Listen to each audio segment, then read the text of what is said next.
আসন্ন ডাকসু নির্বাচনকে ঘিরে বিশ্ববিদ্যালয় প্রশাসন এখনও লেভেল প্লেইং ফিল্ড তৈরি করতে পারেনি বলে অভিযোগ করেছেন ঢাকা বিশ্ববিদ্যালয়ের ছাত্রদল। অভিযোগ, তাদের বিজয়ের সম্ভাবনা দেখে মব তৈরি করে একটি পক্ষ নির্বাচন বানচালের ষড়যন্ত্রে লিপ্ত।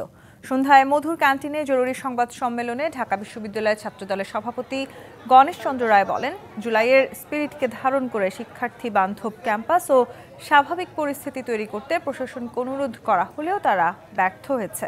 আর সাধারণ সম্পাদক নাহিদুজ্জামান শিপন অভিযোগ করে বলেন, ছাত্রলীগের অপরাধীরা এখনও হলগুলোতে অবস্থান করে ডাকসু নির্বাচনকে বাধাগ্রস্ত করতে চায়। তাদের সাথে গুপ্ত সংগঠন যোগ দিয়েছে।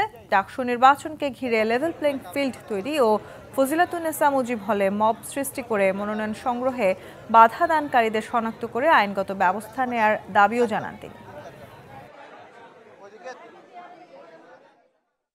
অদক্ষতার সহিত একটি ঘোষণা দিয়ে বসলো যে বিশ্ববিদ্যালয়ের হল সমূহে ছাত্র রাজনীতি থাকবে না, যেটা তার ইখতিয়ারে নাই, আইনেও তাই বলে।